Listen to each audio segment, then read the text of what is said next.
Hello mga katotit.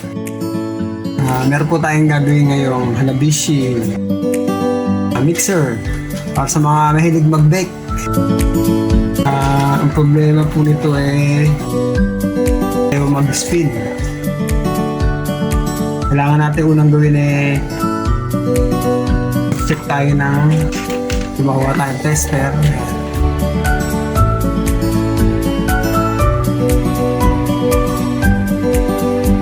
Lagyan natin yung dalawang dulo. Pagdikitin muna natin, okay? Pumalo po siya. I-contact. Ngayon, ilagyan natin siya sa dalawang sa male plug, then switch natin. Yan. Kita nyo, wala siyang palo. Sabihin, may problema siya sa loob. Tapos, pwede na po natin siyang buksan.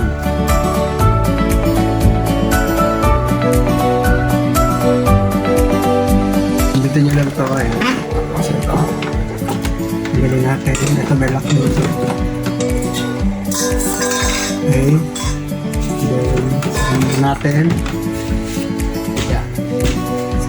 So, iwaga natin screwdriver.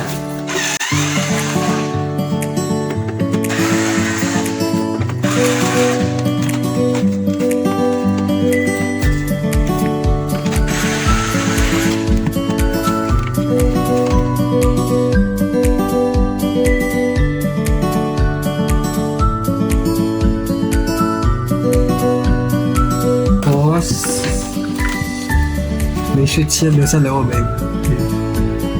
Pag yan sira, pwede rin walang power yan. Diretso yan dito. Ngayon, tatanggalin mo natin yung knob niya.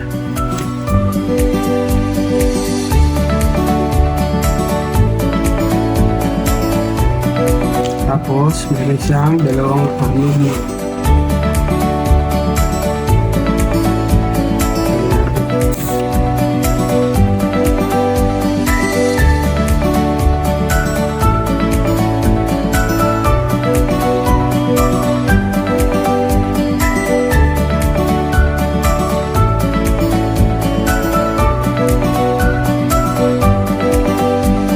Magte-test tayo ng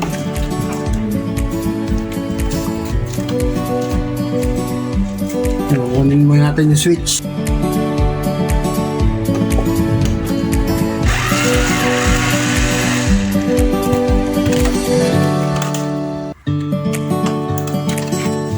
Ito ang switch niya. Kuha ulit ang tester.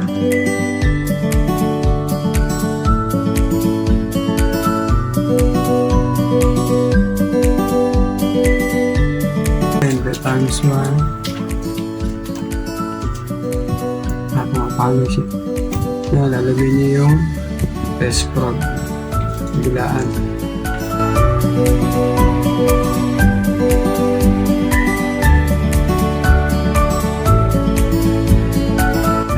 Tapos kailangan papalo yan. Yun, pumalo. Sabihin, buo yung switch natin. Walang problema.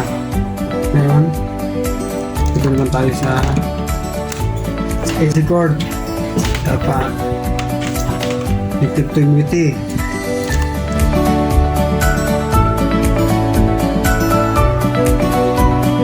Continuity. Kailangan papalo yan.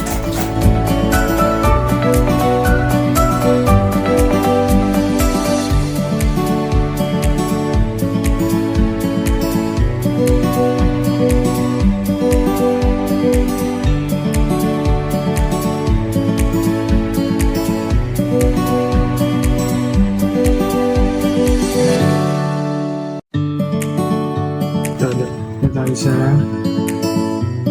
line 1. Yan, pumalo siya. Then buo yung wire. Kabila. Nasa switch kasi ito Yan. Yung pumalo. Okay, good. Ngayon, dito naman tayo sa magamit tayo digital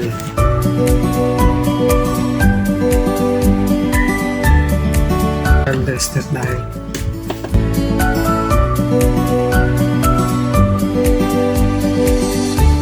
Test natin yung mga pyesa na.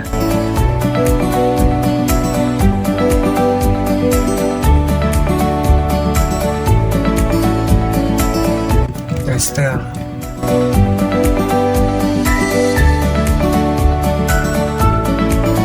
Yung tester niya, set natin sa diode.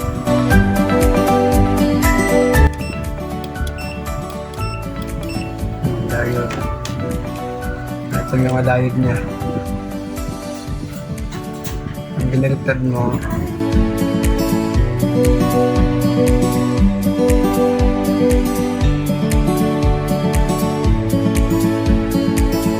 okay.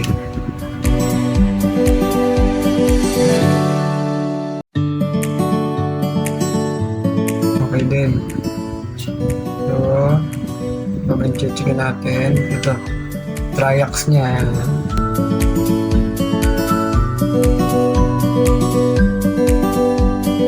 Continuity.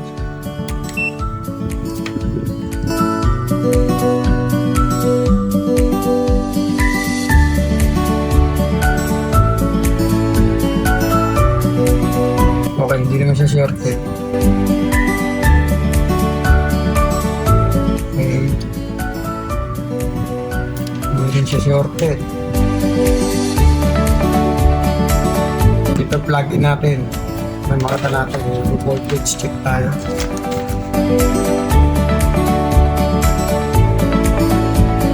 Plug natin. Yan. Check natin yung ito yung capacitor niya. Yan. Dalawa. Negative check. Positive. Check natin ha.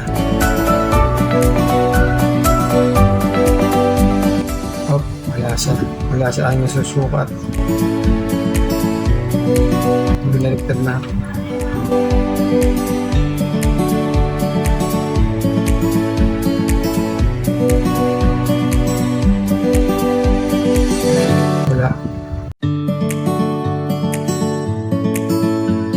Wala siya, no? Yung gagawin natin, meron ba tayong check-in ng isa? Na-check na natin lahat ngayon. Ito. Capacitor. Hindi ba natin na-check yan? Kailangan. Babaklasin natin, ha? Tanggalin ko lang. Ito na pa. Tanggalin natin itong capacitor nito para ma-check natin. Kasi pag sa board siya, hindi mo siya ma-check.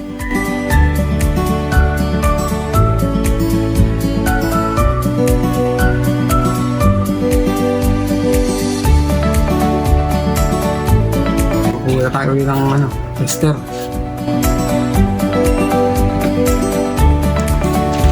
Reset natin siya sa capacitance.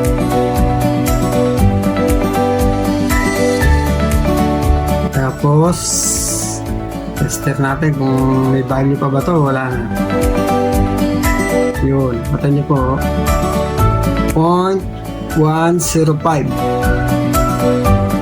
Ang value niya is 0.47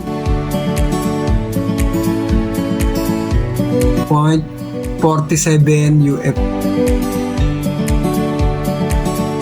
Ngayon, kuha tayo ng pamalit. Yun, nakakuha na tayo. Bilis, di ba? Pabilisan lang yan. Ngayon, ayan. Checkin natin, ha. Kailangan 471 yan.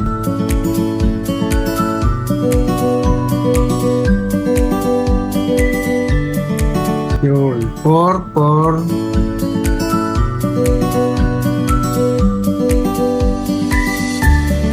na 468 nanofarad. Kung sa microfarad yan, magiging 0.46. Okay? So, testingin natin, kabit na. Kung under siya.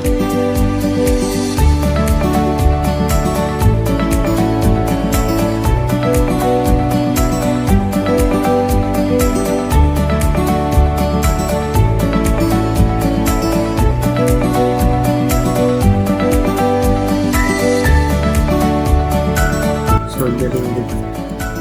Marami tayo yan. Yun lang ang marami tayo, pera wala.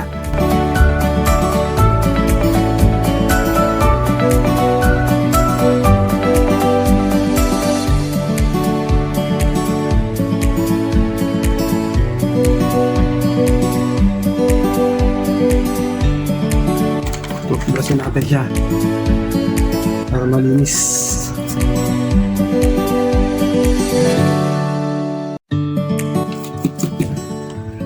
Then, pwede natin testing yung sak natin sa laman.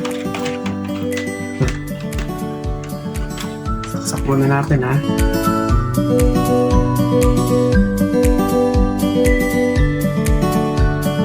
Hindi natin ito.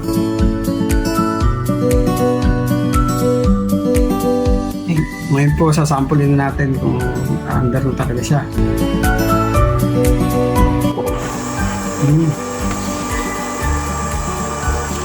Ba't na siya, ano? Yung unbolt, ano natin? Speed.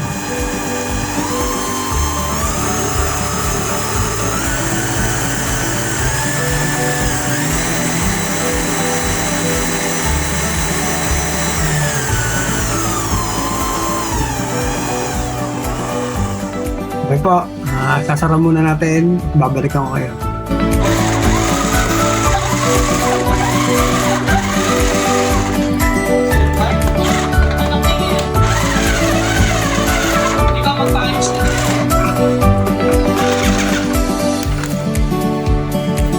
Final test na po tayo. Yan. Yan natin. Saksak natin.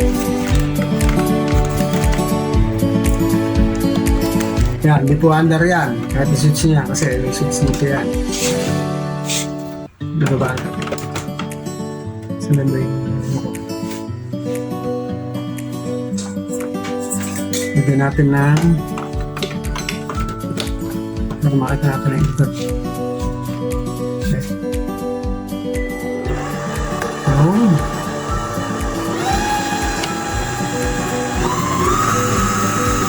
Okay po, hanggang dito na lang. See you to next vlog.